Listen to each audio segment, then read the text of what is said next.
My father, the celebrated General Harrison Knox, didn't just banish me from my own brother's party. He pushed an ice-cold glass into my hand and whispered, "The porch is for disappointments." What he and all his decorated guests didn't know is that this disappointment is the one person the Pentagon now fears most. This is my story. My name is Taylor Knox, and I am 32 years old. For the last 3 hours, I've been driving through the dense pine forests of North Carolina, heading toward a place I once called home, Fayetteville. The air that rolled through my open window was thick, carrying the scent of pine needles and damp earth, a smell that used to mean safety. Today, it felt like a warning. As I pulled my sedan onto their street, the scent changed. It was instantly, powerfully familiar. The smoky, sweet perfume of slow-cooked pork from a charcoal grill. The party for my brother was already in full swing. Through the manicured hedges, I could see the backyard of my parents' house, a sprawling brick colonial teeming with life. Laughter, sharp and loud, punctuated the low hum of conversation. It was the sound of a world I no longer belonged to. I took a deep breath, my heart a tight knot in my chest. Just be invisible, get through it. Say hello, congratulate Caleb, and leave. It was a mantra I'd repeated for the entire drive. I came out of a sense of duty, or maybe something more foolish. A tiny, stubborn sliver of hope that this time it might be different. Stepping inside was like walking into another dimension. The air conditioning was a cool shock, and the house was filled with the cheerful cacophony of celebration. Officers in their crisp army dress uniforms stood in confident circles, their wives beside them in tasteful summer dresses. They were all orbiting one person, the gravitational center of this universe, my younger brother, Captain Caleb Knox, the golden son of General Harrison Knox. He was laughing, his teeth a flash of white, his shoulders broad and strong. He was everything I was supposed to be. I moved along the edges of the room like a ghost, my movements practiced and quiet. I saw my mother, a vision of Southern grace, refilling a bowl of punch, her smile never faltering. Her eyes swept the room and passed right over me, not out of cruelty, but because she simply wasn't looking for me. My goal was the drink station. I just wanted a glass of sweet tea, something cold to hold on to. As I reached for the large glass pitcher, beaded with condensation, my Aunt Margaret saw me. For a split second, her eyes met mine, and in them, I saw a flash of raw, undeniable pity. She immediately turned away. That glance said everything. In this house, my presence wasn't a joy. It was an inconvenience to be managed. The call for dinner came, a soft wave of movement guiding everyone toward the back of the house, where long tables had been set up under the sprawling oak tree, decorated with starched white tablecloths and patriotic centerpieces. I lingered by the doorway, knowing there was no place card with my name on it. That's when I felt him. I didn't need to see him. I could feel the shift in the atmosphere. My father, General Harrison Knox. He moved with an unshakable authority that commanded respect in war rooms and on parade grounds. He stopped beside me, his polished black shoes gleaming. He didn't say a word. He simply placed his hand on my shoulder. It wasn't a warm, affectionate touch. It was the firm, calloused hand of a commander. A guiding pressure that was both gentle and absolute.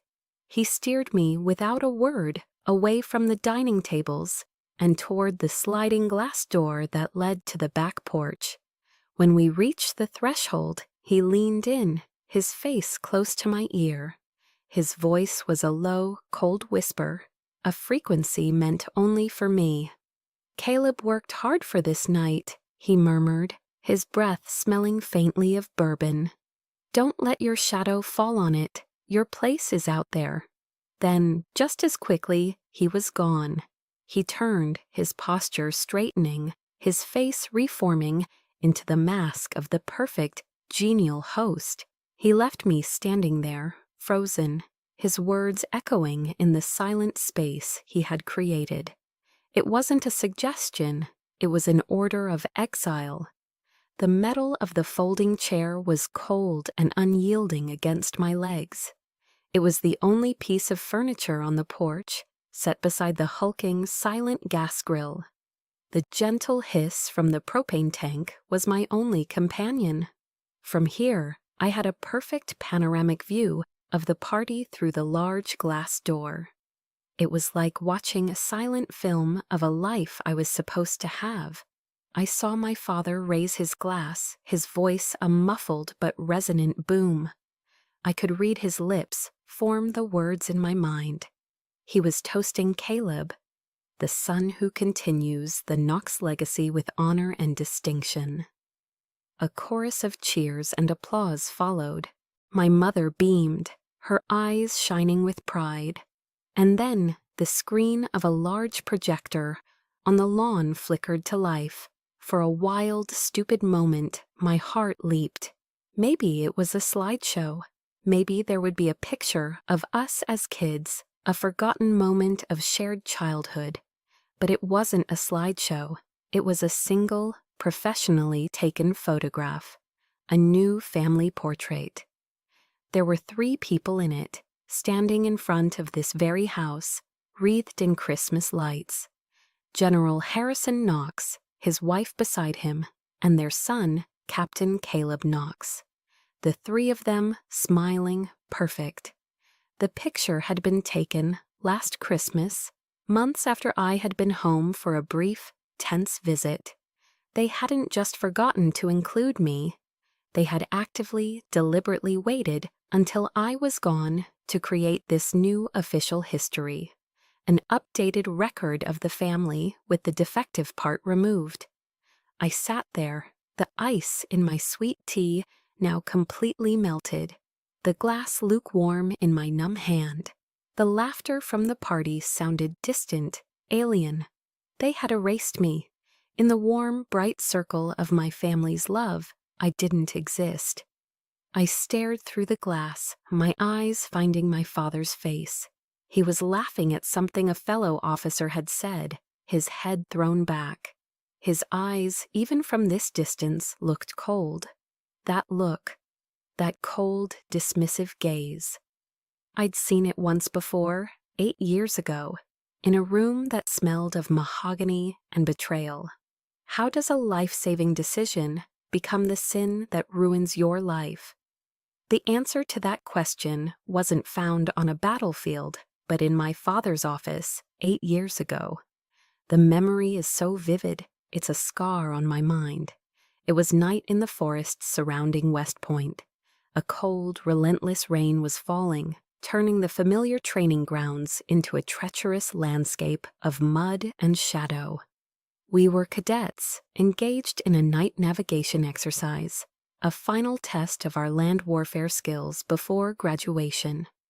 I was at Point, leading my squad. The topographical map we'd been issued was old, the paper soft and worn at the creases, but I trusted my compass, I trusted my training, I trusted the unshakable sense of direction that had always been my strength. We moved in silence, the only sounds the squelch of our boots in the mud and the steady drumming of rain on our helmets.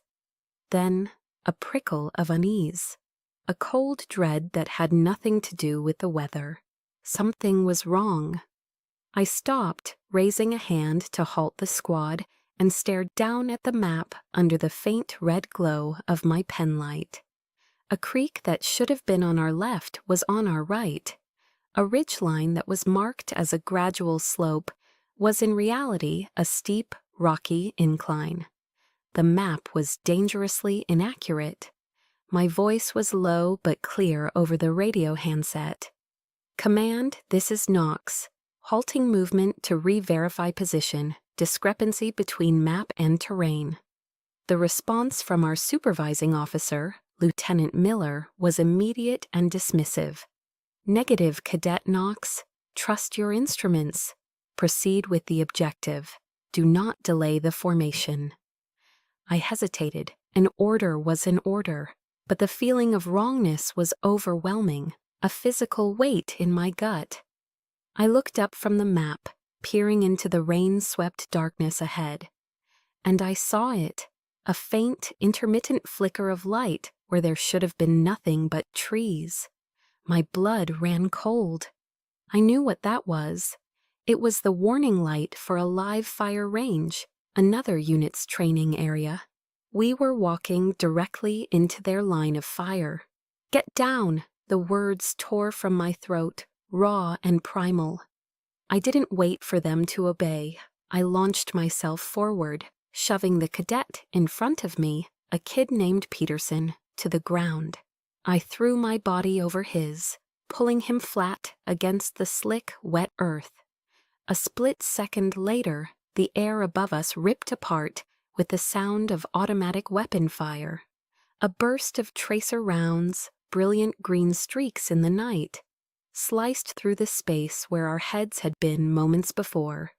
We were pinned down, the scent of cordite mixing with the smell of wet soil, my heart hammering against my ribs. I had disobeyed a direct order, and I had just saved 3 lives. There was no formal court-martial, no board of inquiry. There was only the suffocating silence of my father's office at West Point. The room smelled of old leather, mahogany, and lemon-scented furniture polish. It was the smell of power and tradition. 3 people were present.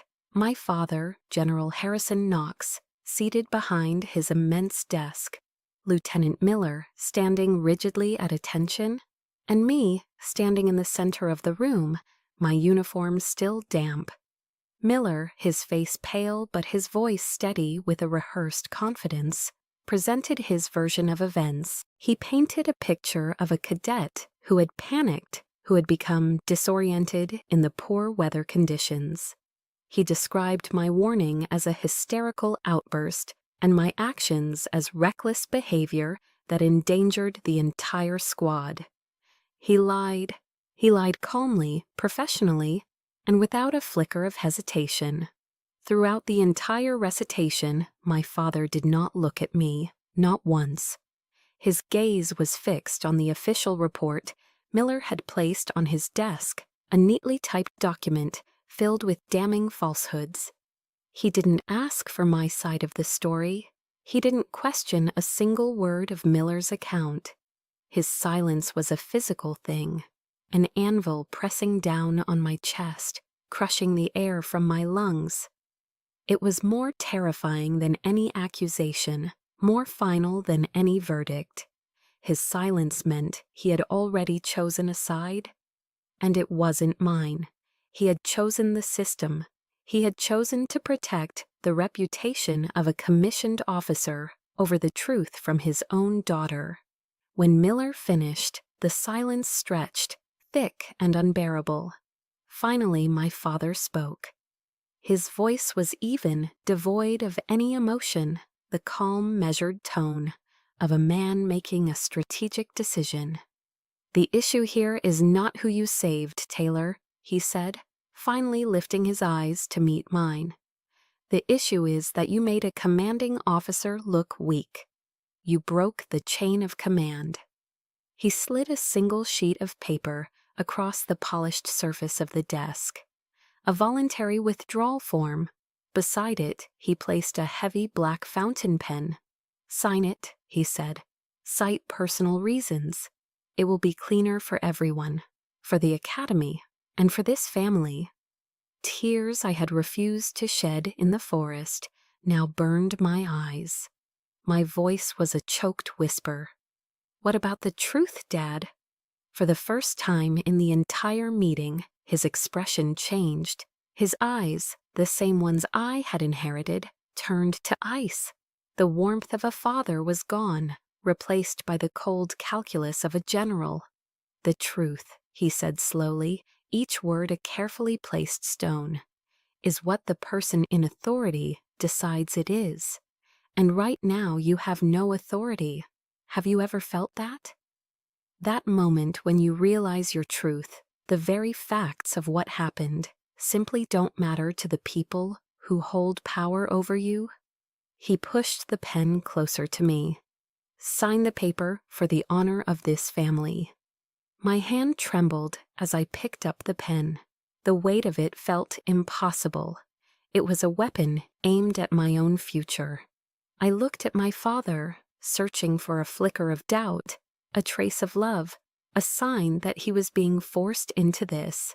I found nothing, only the unyielding resolve of a man protecting his legacy. I signed my name.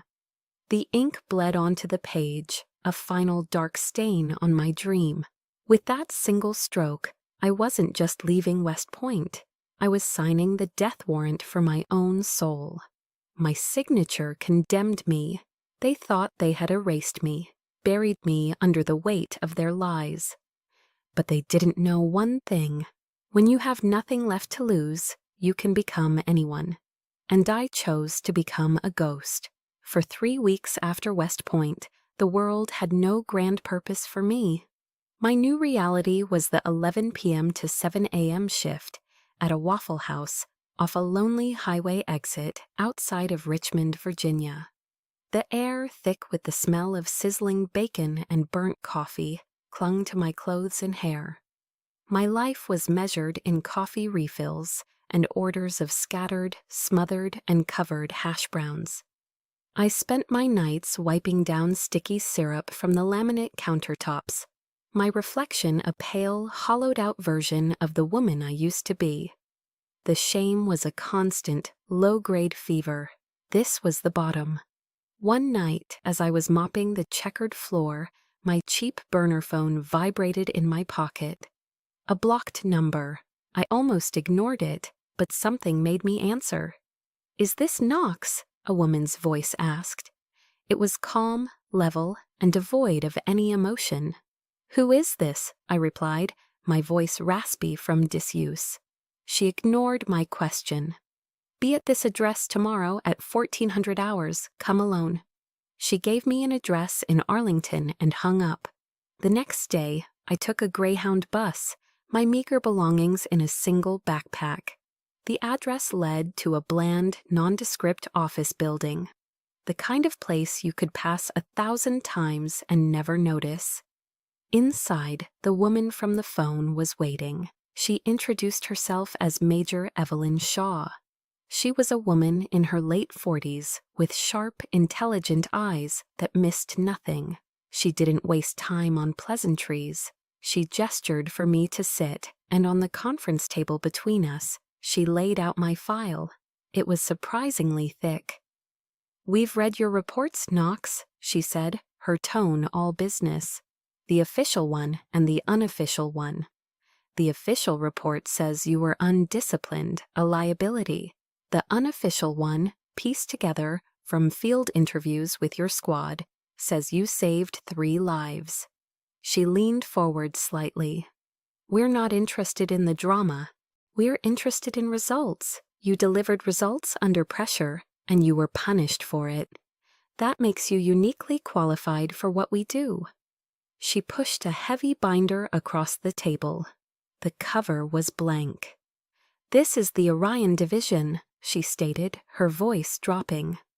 "Officially, we don't exist. You will hold no rank. You will earn no medals. You will receive no public recognition for your service. Your name, Taylor Knox, will be scrubbed from every federal database. You will, for all intents and purposes, become a ghost." She paused, letting the weight of her words sink in. "In exchange, you will have a purpose. You will execute missions that no one else can, in places no one else can go. You will be a scalpel in the dark." Her eyes locked onto mine, and for the first time, I saw something beyond professional detachment. It was a stark, brutal honesty. "We are not your family, Knox. We will not love you. But we will never, ever lie to you. A life without lies. That was the one thing my father, with all his power and prestige, could never offer me. I opened the binder and signed the contract without a moment's hesitation. The years that followed were a process of erasure and reconstruction. I learned how to die so that I could be reborn. My training wasn't in firearms or combat, the skills my father revered. It was in the subtle arts of influence and invisibility. I learned to analyze petabytes of metadata to predict a person's next move. I learned how to sit in a bustling food court at the Tyson's Corner Mall for 6 hours and remain completely unseen, a ghost in the machine. My instructors taught me how to build a credible alias, a new name, a new history, a new personality in 24 hours, and how to dismantle it just as quickly, leaving no trace. I learned to spot a foreign intelligence officer not by the weapon he carried, but by the precise way he held his espresso cup in a Georgetown cafe. I became an expert in the spaces between things, in the truths hidden in plain sight. I wasn't a soldier anymore. I was an analyst, an observer, an invisible hand. Sometimes, late at night, I would catch my reflection in a darkened window and feel a jolt of dislocation. The woman looking back at me was a stranger. Her hair had changed color 6 times. Her eyes, once bright with the idealism of a West Point cadet, were now flat, analytical, and empty. I had lost Taylor Knox. She was a casualty, buried in an unmarked grave of lies and betrayals. But in her place, something else had grown. It was a quiet, cold strength. A power that didn't come from a rank on a uniform or a name etched in history books. It was the power of being underestimated, of being unseen. It was a power my father, with all the stars on his shoulders, could never possibly comprehend. Shaw said they would never lie to me. She also said they wouldn't love me. But after one particularly brutal mission in San Diego, she proved that some truths are more complex than they appear. She called me into her office and asked a question no one, not even my own father, had ever asked before. It was a question that would begin to change everything all over again. I had just returned from a mission in San Diego. It was a success, technically. I'd secured the encrypted hard drive we were after, but it had been messy. I'd made a tactical error in a warehouse down by the shipyards, an error that nearly cost me my life and left a searing, ugly scar across my shoulder. The pain was a dull, constant throb, a physical reminder of my imperfection. I was in the debriefing room, deep in the windowless vault that served as Orion's headquarters. The only light was the cold, artificial glow from the overhead fluorescent panels.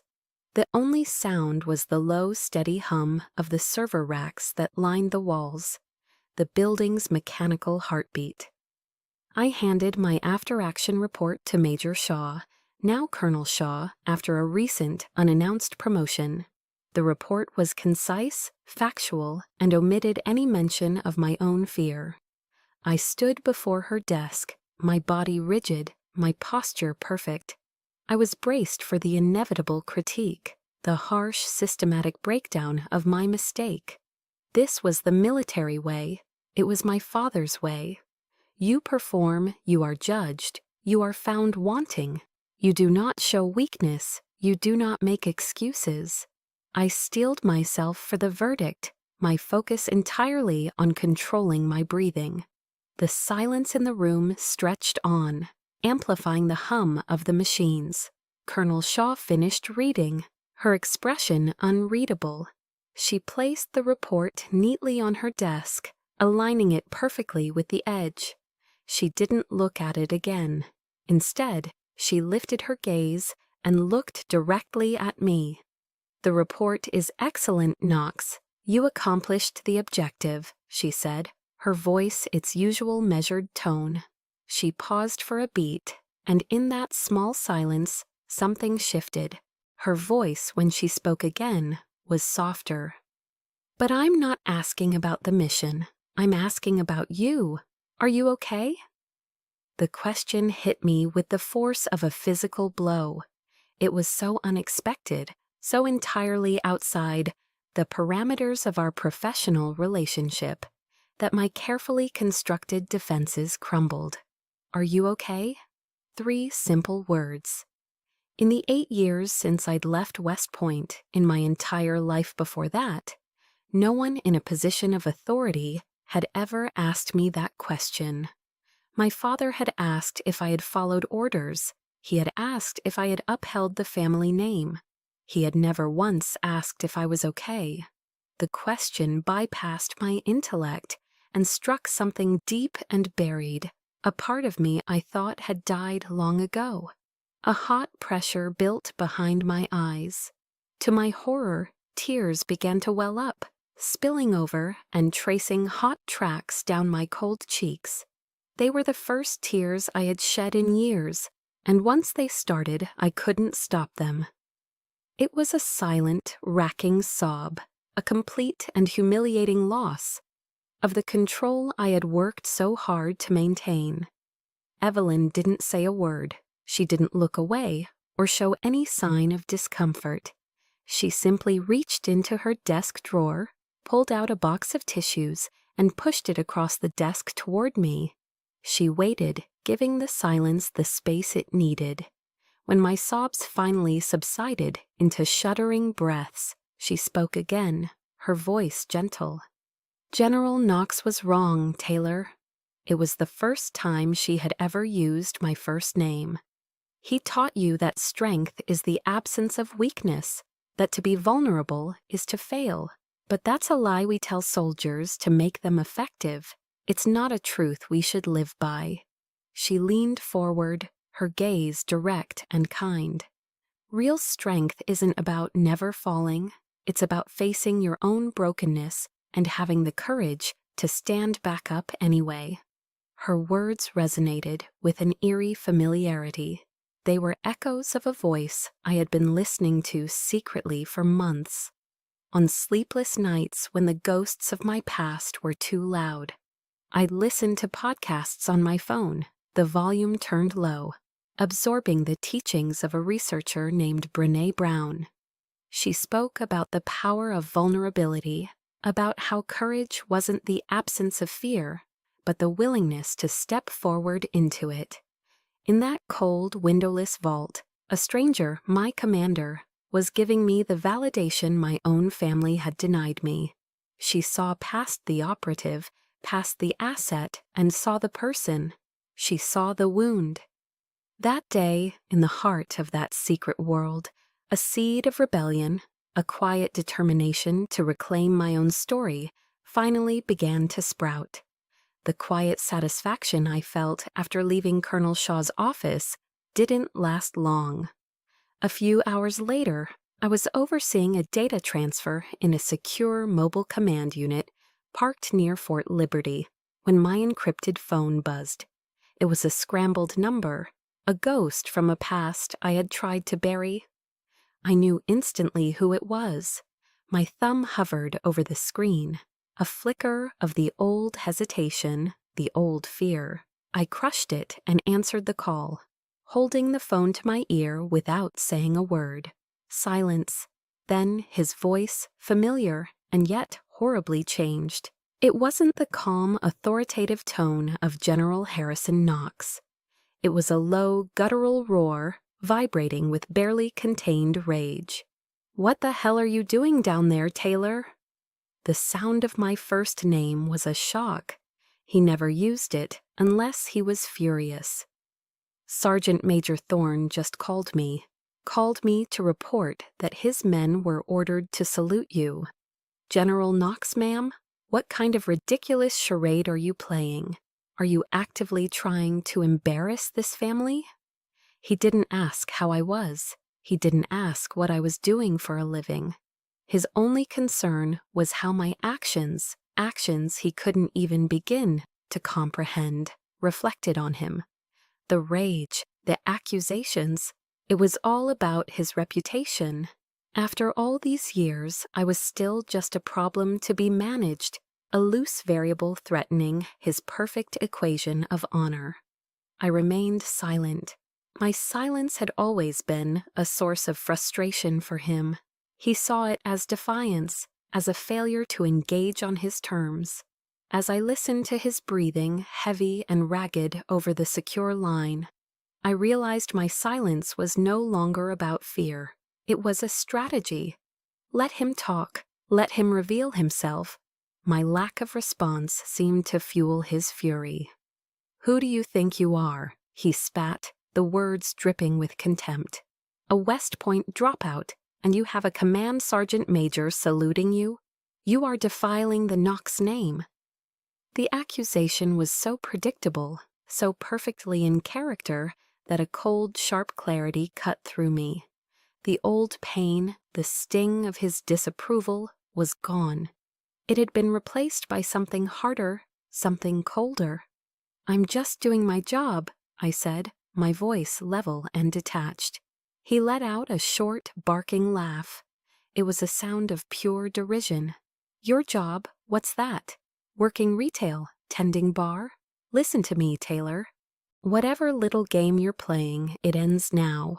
I don't know how you got that security clearance, but I will get to the bottom of this. I will find out what you're doing, and I will put a stop to it. Do not test me." And there it was, the final straw.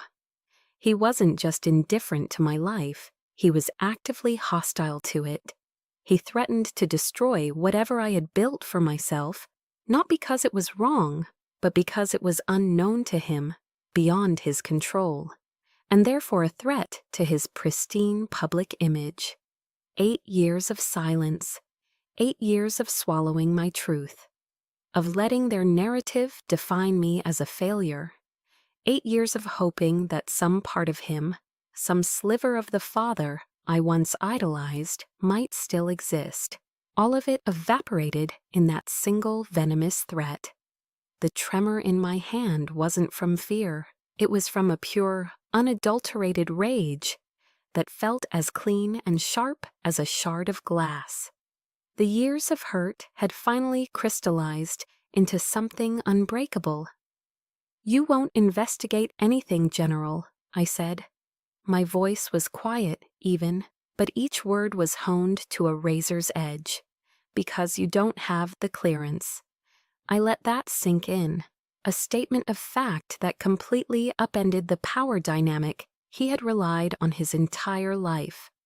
"And you had better hope," I continued, savoring the shift from defense to offense, "that I never decide to use my clearance to investigate you."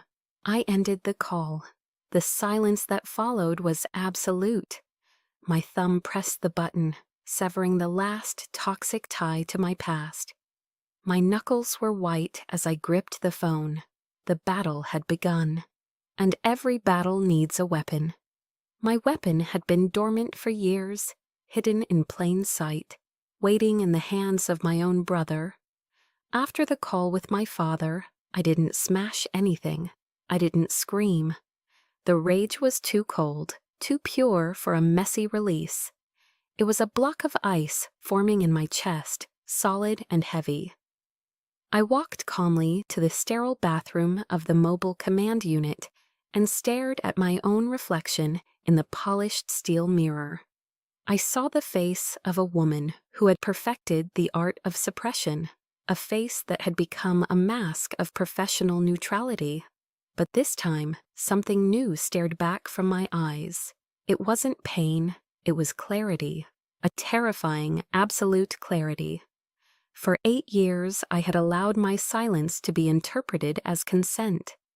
I had let their version of my story stand unchallenged, a monument to their honor built on the rubble of my career.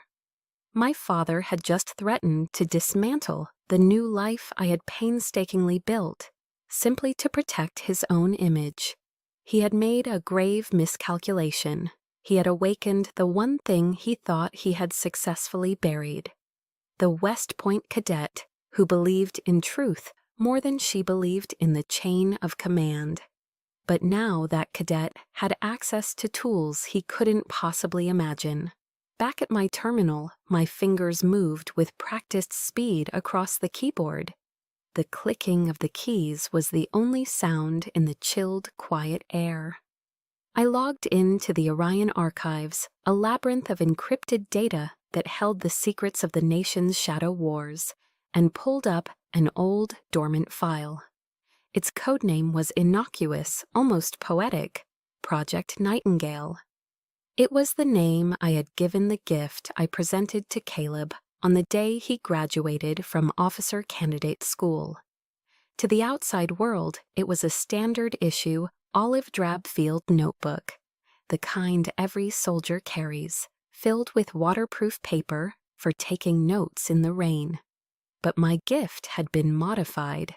I remembered the day I gave it to him, standing on the sun-drenched parade ground.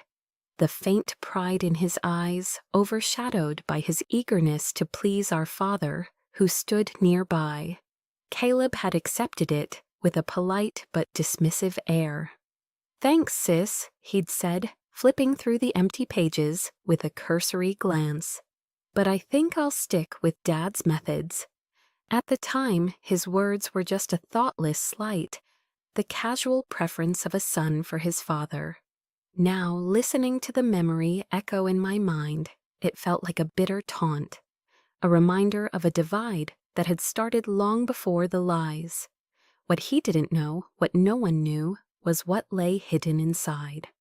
Laminated into the thick back cover, stitched so finely it was invisible to the naked eye, was a wafer-thin data disk made of spun steel. It wasn't just a storage device, it was a key, a digital tripwire. I had designed it myself in the early days of my Orion training.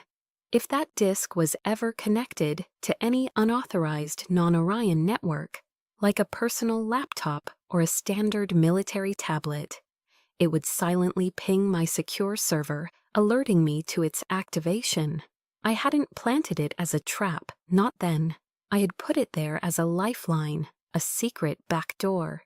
It was a desperate, foolish hope that one day my brother, the boy I once built forts with in the backyard, might want to know the truth.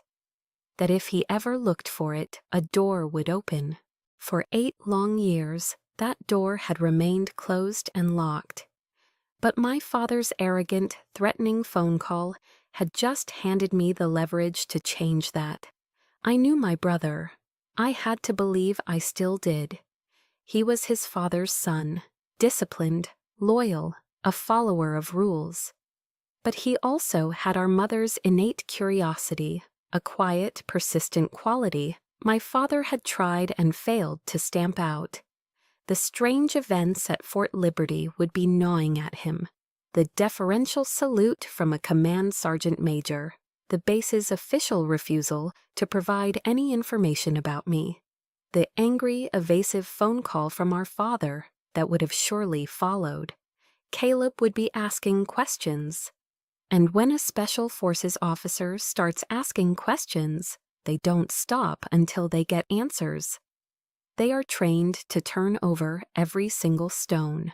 I wasn't going to give him the answer directly. That would be too easy for him to dismiss. He had to choose to walk through the door himself. He had to want to know. I composed a message.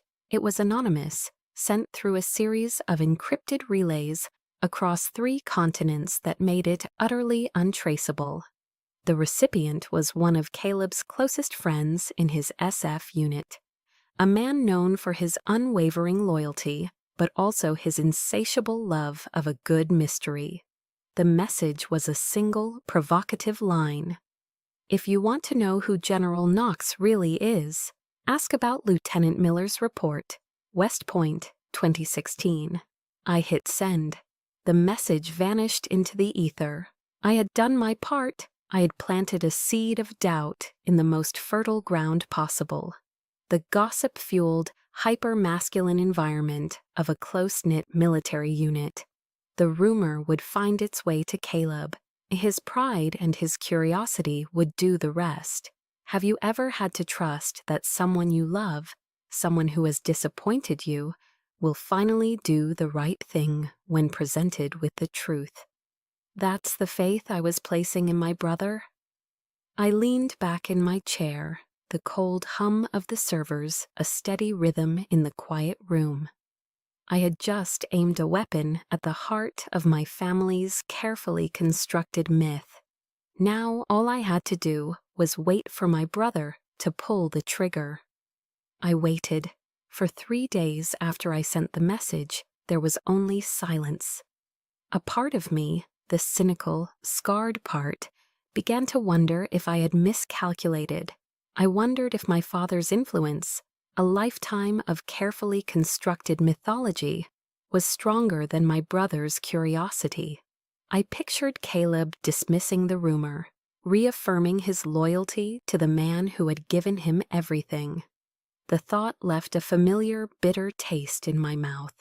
Then, on the 4th night, as I sat monitoring satellite feeds from a world away, a small, discreet alert chimed on my secure terminal. It was a single line of text against a black screen. Project Nightingale activated. My breath caught in my throat. He had found the key. The anonymous text message had arrived on Caleb's friend Dave's phone while they were grabbing a beer after a grueling week of training. Dave had shown it to him, his eyebrows raised. If you want to know who General Knox really is, ask about Lieutenant Miller's report, West Point, 2016. The message was like a grenade tossed into Caleb's brain. Lieutenant Miller? He vaguely remembered the name. He was Taylor's CO during the unfortunate incident that led to her departure. That's how his father had always phrased it. An unfortunate incident, a personal failing on her part. But the way that Command Sergeant Major Thorne had saluted her, that wasn't how you treated an unfortunate incident. That was respect, deep, unconditional respect. The pieces didn't fit. Caleb tried to pull up Taylor's official records, blocked. He tried to access the incident report from 2016, classified and sealed. The more walls he hit, the more the doubt grew, festering like an infection. His father's words when he asked about it were curt and final. "It's a closed chapter, son. Leave it be." That night, sleep was impossible. He tore through the old footlocker at the back of his closet, pulling out old uniforms and memories. At the bottom, he found it. The olive-drab field notebook Taylor had given him years ago. He'd never used it, always preferring the ones his father gave him, the ones he called the gold standard. But now as he held it, it felt different. It felt heavy, important. He ran his thumb over the stiff back cover and felt a subtle, unnatural ridge beneath the vinyl. His heart pounding, Caleb took out his pocket knife and carefully slit the seam. Inside, nested in a thin layer of foam, was a small steel-gray disc. It wasn't standard issue. He took it to his personal tablet, his hands unsteady. He plugged it in. The screen flickered, and then a stark, encrypted access portal appeared. There was no military seal, just the stylized logo of a horned owl, its eyes seeming to watch him from the screen. Below it were 2 words, Orion Division. He had no idea what Orion was, but his instinct screamed that it was a world away from a regular Army captain's clearance level. There was only one accessible file, a scanned PDF. It was Lieutenant Miller's original after-action report, dated the day after the incident.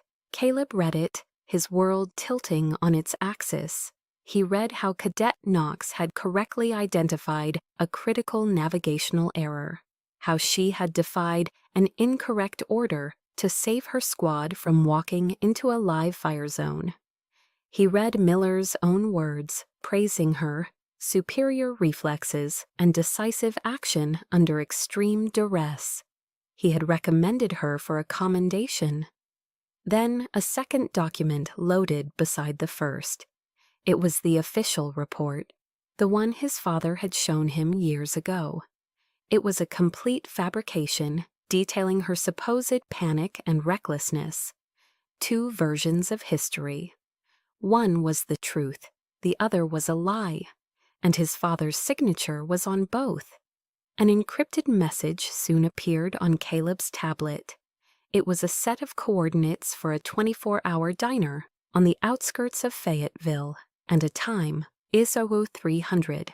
I was there 20 minutes early, sitting in a cracked vinyl booth in the back corner, nursing a cup of black coffee. The place smelled of stale grease and disinfectant. He arrived exactly on time.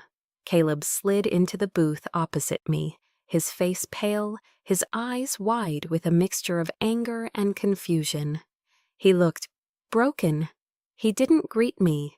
He just placed his tablet on the sticky tabletop, the screen still glowing with the two conflicting reports. "What is this, Taylor?" he asked, his voice a harsh whisper, trembling with the effort of keeping it low. "What the hell is this?" I looked at him, my brother, the golden boy whose path had always been so straight and clear.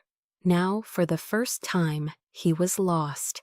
I didn't answer his question. I didn't need to. He already had the answer.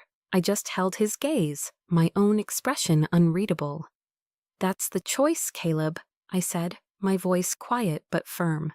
"It's always been the choice, between Dad's legacy and the truth." I let the words hang in the air between us, heavy and sharp. "You've spent your whole life living by the first one. Now the question is, do you want to know the second?" He stared at me, his jaw working silently. The entire foundation of his world, the bedrock of his identity, had just been shattered. For the first time in his perfect gilded life, my brother didn't know how to answer. Caleb had made his choice. We didn't take this to a military court. A court-martial would have been a public spectacle, a circus for the media. I had arranged for something else, something quieter, colder, and far more terrifying for a man like my father. It was officially called a procedural integrity hearing before the Federal Security Review Board. Unofficially, it was a trial in the heart of the shadow government. The hearing room was located in a SCIF, a sensitive compartmented information facility, deep underground in an annex building in Washington, D.C. No windows, soundproof walls, and a single, heavy steel door. It was a place where careers and legends came to die in silence. My father, retired General Harrison Knox, was summoned. He walked in with the unshakable confidence of a man who believed the system was built to protect him. He saw this as a bureaucratic misunderstanding, a minor annoyance he could extinguish with his reputation and a few well-placed calls. His dress uniform was immaculate, the rows of ribbons on his chest a testament to a lifetime of celebrated victories. He sat at the table opposite us, Caleb and me. The look he gave us was not one of anger, but of profound paternal disappointment, as if we were the ones who had betrayed him. What he didn't know was that this wasn't his stage. 3 of the 5 board members, seated at the head of the table, were senior Orion officers, including Colonel Shaw. They were not generals or politicians. They were analysts, cryptographers, and strategists, people who answered not to a chain of command, but to the cold, hard logic of verifiable data. The hearing began. I remained seated, my voice calm and dispassionate, as I was prompted to present the evidence. I felt like an automaton, simply executing a program. One by one, the exhibits were displayed on the monitors in the room. First, Lieutenant Miller's original, glowing report of my actions at West Point. Second, the falsified report that had ended my career. Third, the digital access logs from the West Point servers, showing a login and file modification from an IP address traced to our family home under the user ID Harrison Knox. 4.2. And finally, the audio file. My father's voice filled the silent room, a recording of the threatening phone call from a few weeks prior. I will find out what you're doing, and I will put a stop to it. Do not test me. The lead panel member, a stern-faced man I knew only as the chairman, turned to my father. General Knox, do you dispute the authenticity of this evidence? My father's confidence had begun to fray at the edges, but he held his ground. He cleared his throat. I do not dispute that I amended the report, he admitted, his voice steady. He sat up straighter, attempting to reclaim his authority. He looked not at the board, but at the military officers in the room, his peers. I did what any leader would have done, he declared, his tone shifting into the one he used for speeches. I made a difficult command decision to protect the integrity of the chain of command and the honor of a young, promising officer. There are times when the truth must be managed for the greater good. It was a necessary sacrifice. A necessary sacrifice. The words hung in the sterile air, obscene in their self-serving piety. He was trying to frame the destruction of his own daughter's future as a noble, strategic act. The room was utterly silent. I could feel Caleb vibrating with a rage so intense it was almost a physical force beside me. That's when my brother stood up.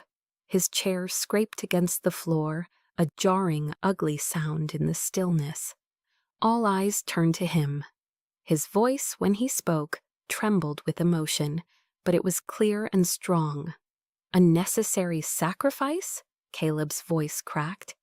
The only sacrifice made in that room 8 years ago was my sister's. She sacrificed her career, her future, her dream, all for telling the truth. You, he said, his voice dropping as he pointed a shaking finger at our father. You, General, sacrificed your daughter for a lie. He sat down, his parts said.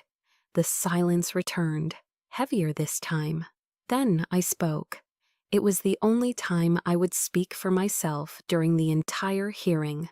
My voice was quiet, sharp, and carried to every corner of the room.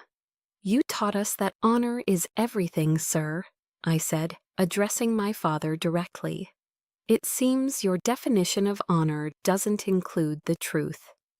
The chairman did not deliberate. The verdict had already been decided. He looked at my father, his face an impassive mask.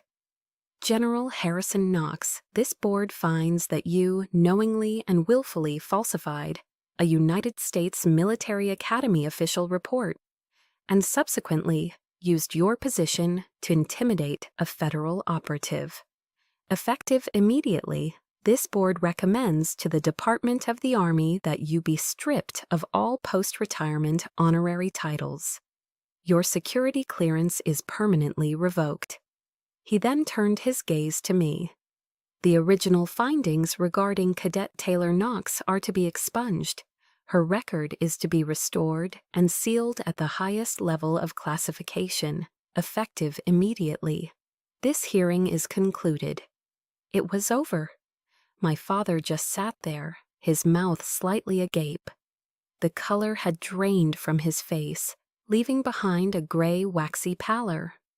The Titan, the legend, the man who had commanded armies and shaped history, looked, for the first time in his life, utterly small. He had been defeated, not by an enemy army, but by a truth he had tried to bury, brought to light by the children he had scorned and betrayed. The verdict was delivered. The case was closed.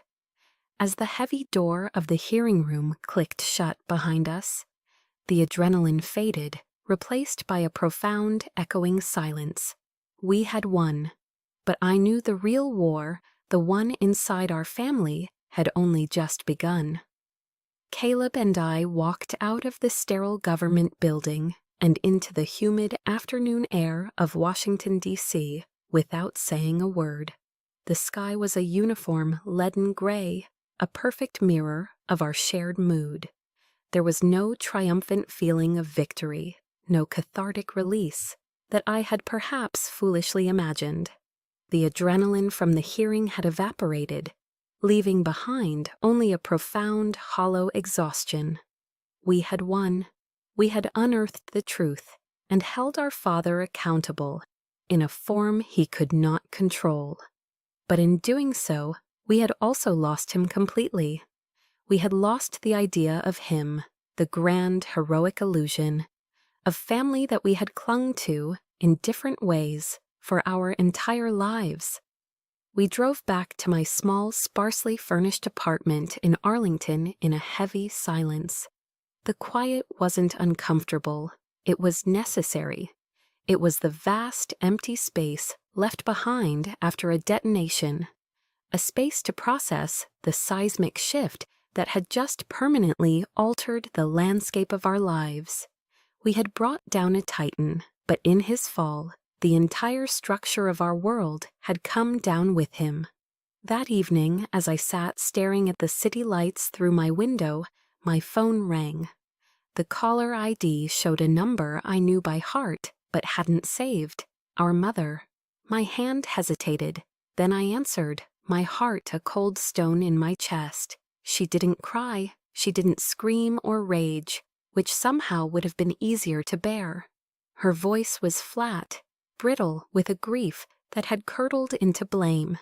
It was the voice of a woman choosing a side. "You've destroyed him," she said, without any preamble.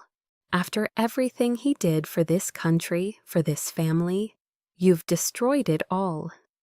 The accusation was so predictable, so perfectly aligned with her lifetime of enabling his myth, that it didn't even sting. It just made me tired, a soul-deep weariness that settled into my bones. "No, Mom," I replied, my own voice quiet and steady. "This family was destroyed a long time ago. We just turned on the lights." I ended the call before she could respond, a deep, sorrowful certainty settling over me. That was likely the last time I would ever speak to her. The final door had closed. A few days later, Caleb showed up at my door. He was in civilian clothes, a simple gray t-shirt and jeans, and he looked younger, less burdened than I'd seen him in years. He walked in, his eyes scanning my small living room, and without a word, he placed his captain's bars on my small kitchen table. The polished silver gleamed under the overhead light, looking entirely out of place amongst my coffee mugs. "I put in for a transfer," he said, his voice quiet but firm. "I'm leaving Special Forces, moving to a systems integration unit at the Pentagon. It's a desk job." I stared at him, stunned into silence. This was his dream, the culmination of his entire existence. "Why, Caleb? You've worked your entire life for that. You earned it." He shook his head, a sad, knowing smile touching his lips. He looked down at the insignia on the table as if it were a relic from another life. "I can't wear this anymore, Taylor, not without thinking about what it cost you. Not without knowing it was part of a legacy our father built on a lie." He met my eyes, and for the first time, I saw not the golden boy, but the man he was becoming, a man of principle. "I want to build my own legacy, one based on the truth from the ground up." He pushed the silver bars across the table toward me. "These belong to you. You're the one who embodied the code." A wave of emotion, grief, love, an overwhelming sense of gratitude threatened to overwhelm me, but I pushed it down. I pushed the insignia back toward him. "No, Caleb, they don't belong to anyone. They're just pieces of metal. The real value, the real honor, is in the person who wears them. And that's you." We sat there in a comfortable silence. The unspoken truths of our past finally settled between us. The silence wasn't empty or awkward. It was full of understanding. In the wreckage of our old family, we had found the foundations for a new one. We were a unit of two now, a found family forged in a painful shared truth. I knew in that moment what our future would look like. Holidays would be quiet, just the two of us, maybe with a takeout pizza and a rented movie instead of a grand formal dinner. There would be no more dutiful phone calls to our parents. The family home in Fayetteville was a foreign country we would never visit again. And yet, looking at my brother, a profound sense of peace washed over me. It was a stark, lonely peace, but it was real. It was ours. We had drawn a line in the sand with fire, and for the first time in our lives, we were both standing on the safe side of it, the side where the truth lived. 6 months later, the sharp edges of the past had begun to soften. Caleb settled into his new desk job at the Pentagon, working in the same sprawling complex as me, though in a different, unclassified world. Once or twice a week, we'd meet for lunch, grabbing gyros or tacos from one of the food trucks that lined the streets nearby. We talked about normal things, a movie he wanted to see, a frustrating bug in a software update, the perpetually disappointing Washington Commanders football team. We never talked about our parents. We didn't need to. Their absence had become a quiet, normal part of our new reality, a silence that was peaceful rather than heavy. One sunny afternoon, as we were finishing our lunch, Caleb reached into his pocket and placed a small, simple silver pin on the table between us. It was a solid, unadorned shield with no words or rank inscribed on it. "I had this made," he said, his voice quiet. "It's not a rank. It's our unit insignia, the Knox unit." I picked it up. It was heavy in my palm, solid and real. I felt a warmth spread through my chest, a feeling so unfamiliar it took me a moment to recognize it as joy. I pinned it to the inside of my jacket, a secret emblem of our new allegiance. A week later, I was preparing for a new mission, a long-term assignment overseas. Before I left, I took a walk to the National Mall. I found myself drawn to the Vietnam Veterans Memorial, a place I hadn't visited in years. I walked along the polished black granite wall, my fingers tracing the thousands of names etched into its surface. Each name was a story, a sacrifice, a legacy. My father had always been obsessed with legacy, but his was a hollow monument built on sand, an image polished to a high shine to hide the emptiness within. Staring at that wall, at the quiet dignity of those names, I finally understood. A true legacy isn't what people say about you when you're alive. It isn't about titles or honors or the stories you tell about yourself.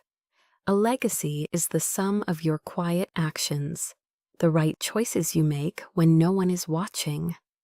It's the truth you leave behind for others to build on. Legacy isn't what you inherit, it's what you create. My flight out was on a C-130 transport plane from Andrews Air Force Base. There was no one there to see me off, no tearful goodbyes. It was just me and a handful of other quiet professionals, heading toward our next assignment. As the plane lumbered into the air, I looked down at the sprawling landscape of America shrinking below. The anger I had carried for so long was gone. The deep, aching pain was gone. In their place was a profound stillness. I thought of Caleb, starting his new life, building a legacy of his own. I thought of Colonel Shaw, the woman who had asked if I was okay, and, in doing so, had given me permission to heal. I reached inside my jacket and felt the cool, solid weight of the silver pin. They were my family now. They were my legacy. They say that to fly is to be free. But for me, this was something more. It was peace. The kind of peace you can't be given, the kind you have to fight for tooth and nail. The sky before me was vast and open, a clean slate. And for the first time in a long, long time, I didn't feel like I was running from anything. I was flying toward myself. That day, high above the clouds, I realized my story wasn't about the family I'd lost, but about the one I had built, with Caleb, with Colonel Shaw, with myself. It was a story of finding my own truth. And maybe you have a story like that, too. A moment where you had to choose your own path, a time you had to redefine what family and honor mean to you. If my journey has resonated with you, please subscribe to our channel. Your story matters, and by joining us, you help us share more tales of resilience and hope. Thank you for listening.